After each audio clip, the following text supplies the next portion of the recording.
pero él al mes no aparecía por ninguna parte. De manera que, jugados los 10 partidos, si la empresa consideraba, podía disponer de ti y echarte. Claro, que cumplidos los 10 partidos uno se podía marchar, pero ¿a dónde? Porque no existía otra empresa. No existía ese a dónde. Y algunos compañeros míos hicieron uso de aquella redacción con truco del contrato y cuando jugaron los 10 partidos se marcharon. Consideraron rota la vinculación contractual. Y yo me puse a reflexionar. Ciertamente aquella no había sido una decisión fácil, porque a buen seguro que si la buena fe hubiera presidido la relación contractual, nuestra cultura jurídica nos hubiera obligado a permanecer los 3 años. Un simple pero sincero apretón de manos, por ejemplo, habría sido suficiente para sellar un compromiso, porque tendría para nosotros más valor que cualquier documento. Sin embargo, el descubrimiento de la trampa en el documento hizo que nos sintiéramos engañados y libres de cumplir cualquier compromiso al haber cumplido los 10 partidos.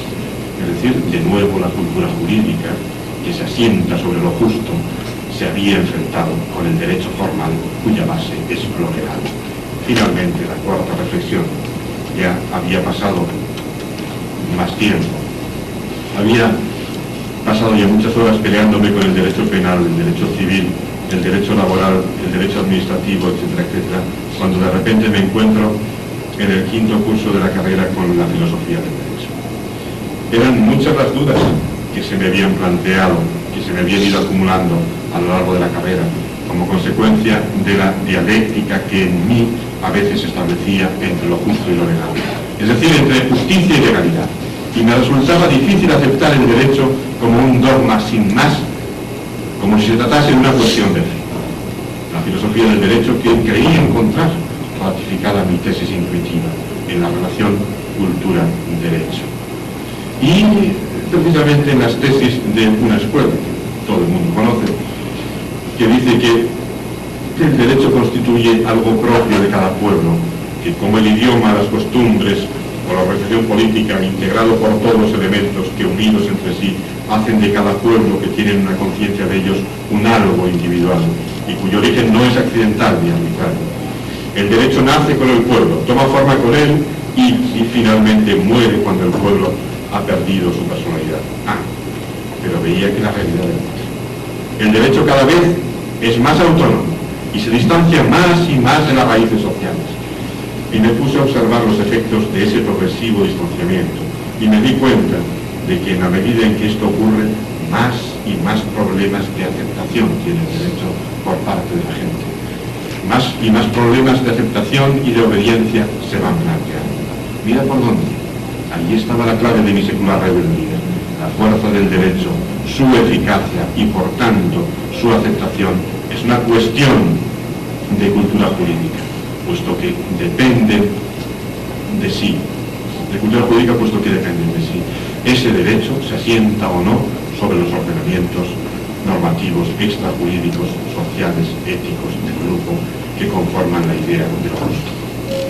Mi conclusión fue que, fruto de esas y otras muchas reflexiones, e incluso de la simple observación, a la luz del sentido común, he llegado a la conclusión de que con frecuencia los estados se dejan llevar por la tentación totalitaria, imponiendo e instrumentalizando el derecho y violentando y modificando ordenamientos sociales que a su vez transforman conductas seculares. No es esta la mejor forma de operar con el derecho. El derecho debe ser sentido como propio. Los individuos que conforman una sociedad, es decir, no solamente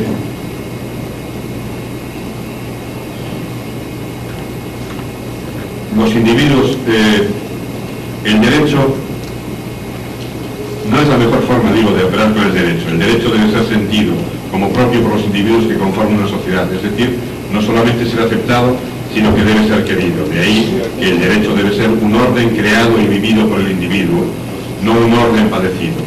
Ese objetivo solamente es posible si el derecho tiene en cuenta, y es el resultado de la conjugación de las 3 dimensiones del hombre-mujer, como ser identitario, es decir, sujeto cultural, como ser persona, sujeto universal, como ser ciudadano, sujeto político en su relación con sus semejantes.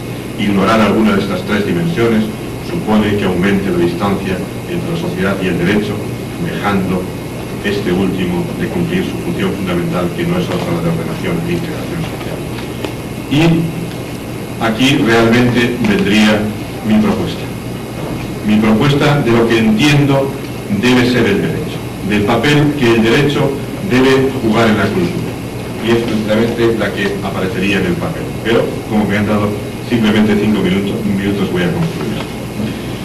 En definitiva, el asentamiento de la sociedad-mercado neoliberal, y es la tercera parte, ciudadanía, con su complemento el estado de control, constituye la negación de la ciudadanía, porque se niega a ver que un telos abstracto, propiciado por la ley de la historia, sofoca al mismo tiempo la libertad y el mismo sentido de la ley, reduciendo así a los hombres al estatus de máquinas con fines preestablecidos. La respuesta en el marco del Estado-mercado en modo alguno puede ser positiva. La ciudadanía, que solo tiene sentido en el plano ético y político, deja de tener sentido en un marco en el que el ámbito público se convierte en una versión sustituta del mercado. Y la ciudadanía se asocia a condición política, es decir, a derechos y libertades. No es valiosa en sí misma, se despolitiza. En ese marco se es ciudadano solo porque se demanda bienes que requieren provisión pública.